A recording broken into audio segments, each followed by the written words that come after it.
1절부터 7절까지의 말씀, 신명기 34장 1절부터 7절까지의 말씀입니다. 여러분과 제가 한 절씩 교독하십시다. 신명기 34장 1절부터 7절까지의 말씀. 모세가 모압 평지에서 느보산에 올라가 여리고 맞은편 비스가 산꼭대기에 이르매 여호와께서 길르앗 온 땅을 단까지 보이시고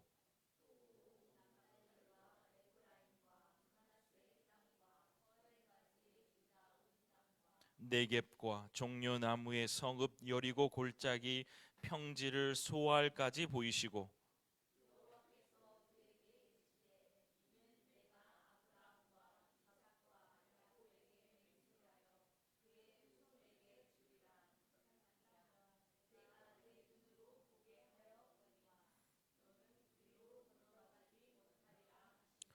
이에 여호와의 종 모세가 여호와의 말씀대로 모압 땅에서 죽어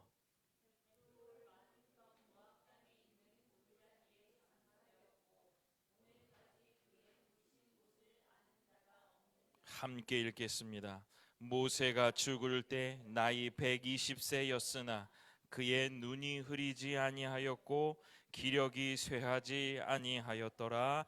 아멘. 기도하겠습니다. 고마우신 성령 하나님, 우리에게 이미 임재해 계셔서 주의 말씀을 주시니 진심으로 감사합니다.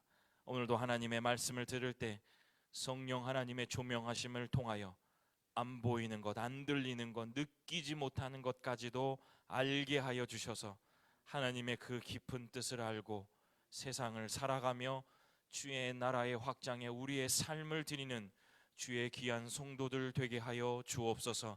신실하신 아버지 하나님을 오늘도 가슴 깊이 느끼는 귀한 말씀의 시간이 되게 하여 주옵소서. 감사드립니다. 예수님 이름으로 기도드립니다. 아멘. 네, 오늘 본문 가지고 모세, 결과보다 하나님을 기다린 인생, 결과보다 하나님을 기다린 인생이라는 제목으로 말씀을 전하겠습니다. 창조의 리듬, 우리의 반응, 7번째 시간입니다. 우리는 지난주 요셉까지 살펴보면서 결국 하나님이 우리에게 원하시는 것이 어떤 것이고 우리는 어떠한 반응을 하나님께 보여야 되는가에 대해서 말씀을 드렸습니다. 결국 하나님께서 우리들에게 원하시는 것은 이 땅에서 생명으로, 흙이 아니라 생명으로 흩어져서 퍼져나가서 생명을 전달하는 삶을 사는 것을 요청하시고 있는데, 가만 보면 이 삶은 우리에게 익숙한 표현인 나그네의 삶이다, 청지기의 삶이다, 다 이렇게 연결되는 것 같습니다. 오늘 우리가 살펴볼 모세의 이야기도 그런 맥락, 즉 여기에서 저기로 가고 있는, 우리의 삶도 그렇잖아요. 여기에서 이제 저리로 가는 그러한 중간의 인생 속에서 우리도 나그네적 삶을 살고 있을 텐데, 모세는 어떠한 그런 나그네의 삶을 살았었는가를 살펴보면서 오늘 은혜를 받고자 합니다. 여러분은 어떤 일에 대한 결과를 어떻게 생각하십니까? 결과, 어떤 일에 대한 결과는 어떠해야 합니까? 여러분이 생각하시는 그 어떤 일의 그 결과는 어때야 된다라고 생각하십니까? 공정한 것, 평등한 것을 외치고 있는 이 작금의 사회에서 결과라는 것은 노력과 투자에 상응하는 것, 그게 결과여야 해요. 노력과 투자에 상응하는 어떠한 것이 나와야 그게 결과이고, 그렇지 않으면 재수가 없네, 아니면 잘못되었네, 운이 없었네, 이렇게 생각하기 쉽습니다. 혹시 그것이 공정하지 못하다면, 요즘 막 공정 얘기 많이 하잖아요. 그것이 공정하지 못하다라고 판단되면 우리 주변을 보면 폭력이라는 것이 서슴지 않고 상대방에게 가해지는 모습을 우리는 많이 볼 수가 있습니다. 공정하지 못하기 때문에 그 폭력도 당연히 합리화되는 그러한 아주 일의 결과라고 느껴지는 것이 바로 이 작금의 결과에 대한 이야기입니다. 왜 제가 이 결과에 대한 이야기를 하느냐? 오늘 우리가 읽었던 이 본문에 나오는 이 모세도 애는 애대로 썼는데 결과를 얻지 못한 사람 중에 하나입니다. 바로 모세. 오늘 본문의 4절을 보면요, 너는 거기로 못 간다. 너는 그 약속의 땅으로 들어가지 못한다. 저는 그 말이 얼마나 불편한지요. 여러분은 그렇지 않으세요? 기껏 모세에게 지목되는 죄의 문제가 바로 뭐냐면 민수기 20장에 반석을 2번 친 사건과 연관되어 있어요. 10분 이해, 10분 물러나서 그것을 이해해 보려고, 그것이 하나님의 거룩함을 훼손한 모세의 교만함이다, 그렇게 인정하더라도 하나님은 그에게 꾸중이나 혼 정도는 낼 수 있지만 그것 때문에 모세에게 너는 약속의 땅으로 들어가지 못한다 라고 그것을 인정하고 받아들이라는 말은 저는 쉽게 동의하지는 못하겠습니다. 그 숱한 어려움을 뚫고 광야를 지내온 민족의 지도자예요. 민족의 지도자예요.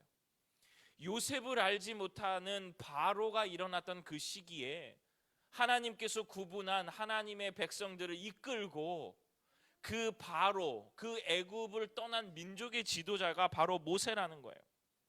결과의 성취, 이익 분배 이런 관점에 보더라도 모세는 더 받으면 더 받았지 이런 결과, 이런 대우를 받으면 안 되는 사람이라는 거예요. 더 줘도 시원찮은 모세에게 그 약속의 성취를 맛보지 못하게 한다는 이 일이 저는 너무 억울한 일인 것 같아 보여요. 오늘의 이 수고가, 우리 모두가 그렇죠. 오늘의 이 수고가, 오늘의 이 애씀이, 내가 정말로 그렇게 결과를 바라보지 않고 했었던 그 모든 일들이 어떠한 보상으로 나의 자녀들에게 아니면 나의 어떤 부분에 연결되기를 은근히 바라는 우리의 모습도 있지만 막상 현실을 들여다보면 어떤 내일의 영적인 보상, 어떤 보상보다는 끝이 안 보이는 오늘의 고난함이 우리를 주저앉힐 때가 훨씬 더 많이 있습니다. 그런 관점에서 우리도 모세와 비슷한 처지로 보여요. 약속 이루어 주심 견디으세요. 기도함으로 버텨보세요. 가장 적재적소의 타이밍에서 하나님은 여러분에게 은혜를 주실 것입니다 라고 생각하고 기도하고 견디며 우리도 믿음의 여정을 하고 있지만, 오늘 이 믿음의 인내를 가지고 견뎌가고 있는 우리의 삶 속에 결과라는 측면에서 본다면, 만약에 우리에게도 모세와 같은 결론이 난다면 그것만큼 절망스러운 일이 있을까, 이런 생각을 말씀을 준비하면서 해봤어요. 그럴 때 하나님이 그냥 우리에게 너도 절망적인 인생이고 모세도 절망적인 인생이다, 이거를 우리에게 말씀하시지 않는다면, 가나안 땅 바로 앞에서 멈춘 그 모세의 삶을 통하여 하나님은 우리들에게 무엇을 말씀하고 계시는가, 어떠한 울림을 주고 계시는가, 거대한 하나님의 리듬 속에서 보여진 그 모세의 삶의 태도, 이걸 어떻게 바라봐야 하는가, 그것은 우리에게 큰 의미를 던져주고 있습니다. 모세를 통해서 무엇을 말씀하시나, 이것을 오늘 살펴보면, 모세의 삶을 살펴보면서 우리가 하나님이 우리들에게 요청하시는 것이 무엇인지를 알고 싶다, 이런 이야기입니다. 모세는 그냥 네, 못 가요, 네 이랬습니까? 아닙니다. 모세도 소위 결과를 원했어요. 엄청 우리처럼요. 그 땅으로 건너가기를 너무너무 원했습니다. 신명기 3장 25절, 구하옵나니 나를 건너가게 하사 요단 저쪽에 있는 아름다운 산과 레바논을 보게 하옵소서 하되, 나로 건너가게 하사, 구하옵나니 나로 건너가게 하사. 모세도 그랬겠죠. 그 땅에 들어가서 소위 말하면 뭐라 그래요? 그 커팅도 한번 해보고 싶지 않았겠어요? 거기서 샴페인 한번 터트려 보고 싶지 않았겠어요? 그런데 하나님은 매몰차게 거절하는 것처럼 보여요. 바로 뒤에요. 신명기 3장 27절, 내 눈으로 그 땅을 바라보라. 너는 이 요단을 건너지 못할 것입니다. 구하옵나니 나로 건너가게 하옵소서. 너는 이 요단을 건너지 못할 것입니다. 뭐지? 모세를 시험하는 건가? 모세를 시험하고 나중에 짜잔, 마치요 막 아브라함한테 다 죽인다, 이삭 바쳐라 그러더니 막 갑자기 급하셔가지고 죽이려고 하니까 아브라함아 뭐 그러시려나? 절망적인 구절이 나오죠. 신명기 34장 6절. 벳부올 맞은편 모압 땅에 있는 골짜기에 장사되었고 오늘까지 그의 묻힌 곳을 아는 자가 없느니라. 장사되었느니라. 결국 못 들어가고 모세는 죽었습니다. 이런 어이없고 허망한 일이 또 있을까요? 하나님은 이 모세의 삶을 통하여, 모세의 이야기를 통하여, 그 막 멋진 이스라엘 백성들을 이끄는 그의 삶을 통하여, 마지막 그가 마치는 그 삶을 통하여 우리에게 말씀하고 싶으신 것이 허망한 이야기로 끝나겠냐는 거예요. 절대 아니죠. 절대 아니죠. 우리 하나님이 어떤 하나님인데 모세의 삶을 통해서 너희의 삶도 그렇게 허망한 삶이다라고 말하시겠습니까? 우리에게 무엇을 시사하시는지 보자고요. 단서가 있어요. 골짜기에 장사되었고, 되었어요. 장사하였고 되었고, 누가 모세를 묻었습니다. 완벽한 수동태예요. 누가 묻었겠습니까? 이 맨 처음에 이 모세가 올라간 그 산이 비스간 산 정상인데, 비스간 산 정상을 오를 때 하나님이 모세를 혼자 오르라 하셨어요. 혼자 올라가 있습니다. 그리고 거기서 하나님을 독대하고 만났단 말이에요. 아무도 없었어요. 장사되었대요. 누가 묻었습니까? 하나님이 묻으신 겁니다. 광야에서요. 약속의 땅과 바로 그 옆 광야에서 하나님은 모세를 묻으셨어요. 조금만 더 추적해 볼까요? 원래 올라간 곳은 무슨 산이었어요? 느보산이에요. 느보산. 느보산에서 하나님이 거기서 아니다, 비스가산으로 올라가자. 왜요? 더 잘 보이거든요. 약속의 그 땅이 더 잘 보이는 곳으로 느보산에서 하나님이 모세를 비스간산으로 데리고 가시는 거예요. 거기서 하나님께서 모세에게 하신 일이 굉장히 여러 번, 그리고 아주 히브리어로 명확하게 나와요. 신명기 34장 1절, 3절, 4절이에요. 이거 많으니까 제가 읽어볼게요. 여러분들은 노란색을 보시면 돼요. 하나님이 비스가산에서 모세에게 하신 일이에요. 모세가 모압 평지에서 느보산에 올라가 여리고 맞은편 비스가 산 꼭대기에 이르매 여호와께서 길르앗 온 땅을 단까지 보이시고, 34장 3절 네겝과 종려나무의 성읍 여리고 골짜기를 골짜기 평지를 소알까지 보이시고, 34장 4절 여호와께서 그에게 이르시되 이는 내가 아브라함과 이삭과 야곱에게 맹세하여 그의 후손에게 주리라 한 땅이라. 내가 내 눈으로 보게 하였거니와 너는 그리로 건너가지 못하리라 하시매. 보이시고 보게 하였거니와. 약 올리시는 건가요? 이거 못 가게 해놓고 보여주면서 약 올리시는 건가요? 아닙니다. 여러분, 아닙니다. 하나님이 지금 모세에게 하시는 일은 우리가 취해야 될 결과를 봐봐라, 모세야 너 이거 줄 거였는데 너는 못 줘, 약 올리시는 게 아니고요. 선조들에게 약속하신 그 땅을 보여주시면서 무엇을 말씀하시느냐?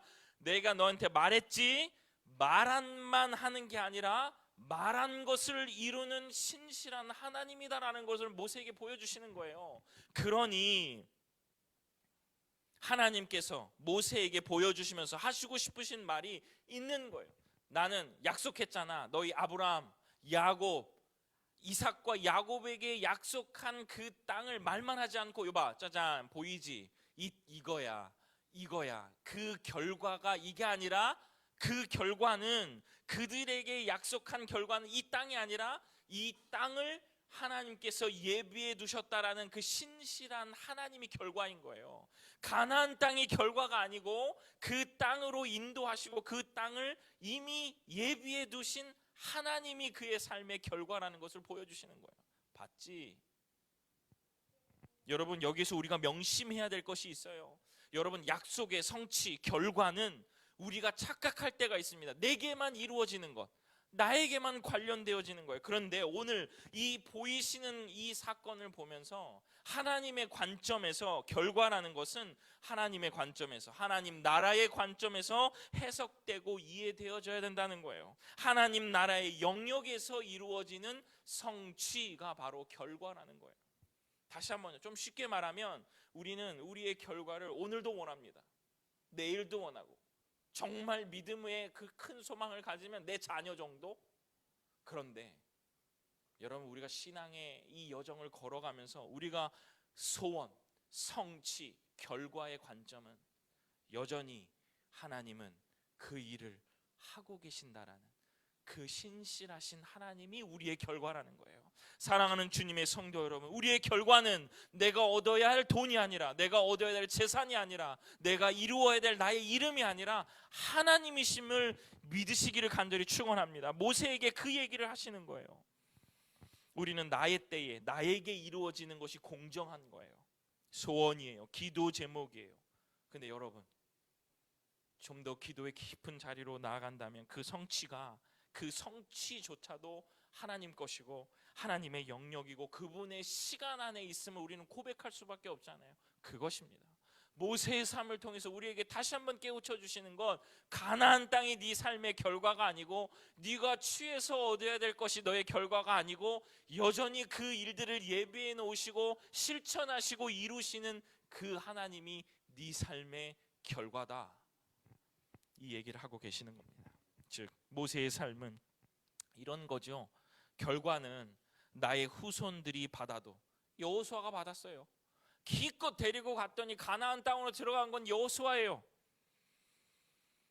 나의 후손들이 받아도 나는 그 결과로 이어지는 중간 단계에서, 저희가 출애굽기 첫 장 설교할 때 누구의 믿음과 누구의 이 이야기를 했죠? 산파 이야기 했어요. 산파 이야기.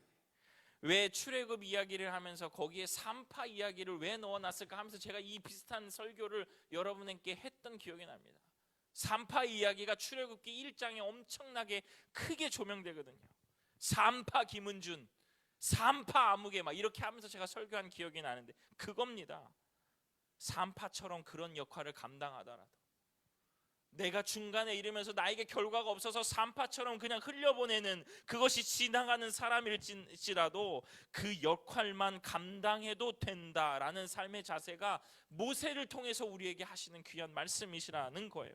즉 약속의 성취는 다른 사람이 얻는다 해도 결과에 연연하지 않고, 너는 여전히 약속을 붙들고 내가 이 땅의 모든 족속을 너에게 줄 것이다, 너의 후손이 모래알과 같이 많을 것이다, 너의 자손이 너의 이 무별과 같이 많아질 것이다, 그 약속을 붙들고 인내하며 기다리며 살 수 있을 것인가에 대한 이야기라는 거예요. 결국 나의 자손이 이 모래알처럼 무별과 같이 많아지는 것을 내가 보지 못하더라도, 그 결과를 보지 못하더라도 나는 여전히 그 신실하신 하나님을 붙들고 인내하며 기다리며 살 수 있는가? 이게 하나님이 나의 인생의 결과라는 말의 의미입니다. 사랑하는 주님의 성도 여러분, 저는 이 말씀을 준비하면서 저의 삶의 많은 부분을 점검하게 되었어요. 여러분들도 점검해 보시면 좋겠어요. 어떤 부분이냐면 제가 지금 하고 있는 일에 대한 그 결과에 대한 부분입니다. 저도 결과가 어떻게 나오면 뭐 그래요, 뭐 목사니요, 신앙생활을 했으니 하나님의 은혜입니다, 너무 당연해요. 그런데 그 조그만, 그 아주 밑바닥에, 아니면 더 많이 나의 노력도 있었어요, 나의 열정이 있었어요, 하나님이 그것과 함께 동역하셨어요 라고 하면서 포장하고 있을 때가 너무도 많아요. 그런데 그 결과가 내게 성취되지 않더라도, 내 때가 아니더라도 나는 믿음으로 주님을 섬기고 있는가? 말씀을 준비하는 내내 이 질문이 저의 머릿속에 있었습니다. 거의 다 이루어 주시기 때문에, 평안하기 때문에, 큰 어려움이 없기 때문에 나도 그냥 그저 그런가 하고 살고 있지는 않는가 하면서 마음의 깊은 회개가 제 삶에 있더라는 거예요. 이 결과라는 것이 결국 제가 여러 번 반복드리면서 말씀하시면, 신실하신 하나님, 약속을 성취하시는 분은 하나님이다는 것을 깨닫는 것이 나의 인생의 결과구나, 그것이 바로 내가 얻어야 될 결과구나, 이것이 묵상이 되더라는 겁니다. 그래서 오늘 여러분과 제가 견디며 가야 될 이유가 여기 있는 거예요.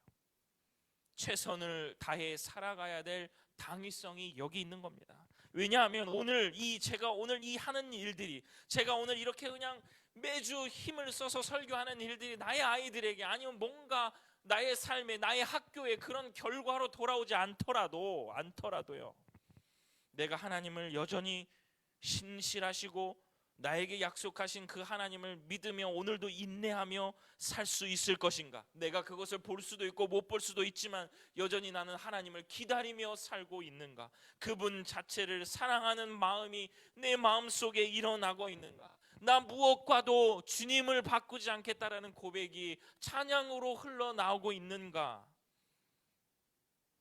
그 믿음으로 사시는 주님의 성도들 되시기를 간절히 축원합니다. 오늘의 결과가, 내일의 결과가, 예상되는 결과가 나에게 보이지 않을지라도 여전히 신실하신 아버지 하나님은 모세에게 보이시고 보였거니와 하시면서 내가 여전히 너와 함께 약속을 지키는 신실한 하나님으로 곁에 있으니 두려워하지 말아라, 염려하지 말아라, 나는 너와 함께 할 것이다. 이 이야기를, 모세의 이야기를 통해서 우리들에게 하고 계시는 겁니다. 모든 성취를 다 맛보려 하지 말고 하나님이 이루어 주실 것을 믿는 마음, 오늘 신실한 하나님을 의지하는 마음이 중요한 거예요. 오늘 하나님을 의지하는 그 마음이 중요한 거예요. 그 결과가 어찌 되었건, 왜 이런 일이 일어났건 이런 거 생각하지 않고 오늘 이 예배에, 아니면 우리의 삶에 여전히 그 신실하신 하나님을 나는 의지하고 있는가? 이게 우리의 삶의 중요한, 아주 중요한 신앙의 자세다라는 것을 모세를 통해서 우리들에게 말씀하고 계시는 겁니다. 말씀을 마치겠습니다. 마가복음 9장 4절 우리 함께 읽어보겠습니다. 마가복음 9장 4절 시작. 이에 엘리야가 모세와 함께 그들에게 나타나 예수와 더불어 말하거늘. 아멘. 어느 때에, 어느 지점의 이야기예요? 변화산에서 일어났던 일입니다. 예수님의 형체가 변하셨을 때 그 앞에 나온 두 사람이 있어요. 엘리야와 모세. 비록 모세는 비스가산에서 묻혔어요. 성취와는 거리가 먼 것처럼 어떻게 보면 실패자죠. 약속의 땅에 들어가 보지도 못하고 광야에 묻혔던 사람. 그런데 여러분 보세요. 모세는 결국 이 약속의 완벽한 성취, 누구세요? 예수 그리스도를 만나는 놀라운 은혜를 입습니다. 그 앞에서 예수, 가나안 땅이라는 그 중간 단계의 성취는 못 봤을지라도 완벽한 이 하나님 통치의 세대의 완벽한 성취의 예수 그리스도를 뵙는 그 결과는 얻었다는 거예요. 얼마나 멋집니까? 가나안 땅에는 비록 들어가지 못했을지라도 더 완벽한 결과를 이 모세는 얻게 되었다는 거예요. 얼마나 이 이야기가 드라마틱합니까? 오늘 하나님께서는 진지하게 여러분과 제게 물으십니다. 너는 너의 결과를 너가 얻기를 원하니, 아니면 여전히 신실하게 약속을 성취하는 나를 믿기를 원하니? 가나안 땅을 얻기를 원하니, 아니면 약속을 이루는 신실한 하나님을 얻기를 원하니? 사랑하는 주님의 성도 여러분, 믿음과 인내로 살아가셔서 하나님 얻기를 간절히 축원합니다. 믿음과 인내로 살아가셔서 하나님이 나의 인생의 기업이 되심을 은혜로 받아들이시기를 간절히 축원합니다. 우리의 마지막 대답은, 약속의 성취는 나의 결과로 설명되는 것이 아니라 약속을 이루시는 분, 바로 당신입니다. 바로 하나님이십니다. 이게 바로 우리의 마지막 대답일 것입니다. 우리가 곧 찬양을 부르겠지만 크신 계획을 우리는 다 볼 수 없고 알 수 없습니다. 오로지 우리는 주님께 맡긴 삶이에요. 크신 계획, 모든 것 우리가 다 볼 수 없어도 주님께 맡겨진 삶입니다. 세상의 평안과 위로는 우리에게 없을 수 있어요. 그러나 우리의 고백은 여전히 오직 예수뿐입니다. 오직 예수뿐입니다. 이 고백을 할 수 있는 주님의 귀한 성도들 되시기를 간절히 축원합니다. 결과만 바라보지 말고 하나님을 얻으십시오. 결과만 바라보지 말고 하나님을 얻으시기를 간절히 축원합니다. 하나님을 더욱 간절히 원하시는 주님의 이때 이 교회 성도들, 오늘 함께 예배드리는 주님의 성도들 되시기를 간절히 축원합니다. 기도하겠습니다. 고마우신 아버지 하나님, 크신 계획을 다 볼 수 없지만 오로지 우리의 고백은 오직 예수뿐입니다. 주님께 맡겨진 삶입니다 고백하며 오늘도 기다림과 인내와 믿음의 이 여정을 당당하고 신나게 갈 수 있는 주의 귀한 성도들 되게 하여 주옵소서. 고단하고 지친 성도들이 있다면 오늘 이 모세의 삶을 통하여 깊은 위로를 주시고 여전히 함께 하시는, 여전히 그 일들을 함께 하고 계시는 그 하나님을 배우게 하여 주옵소서. 감사드립니다. 예수님 이름으로 기도드립니다. 아멘.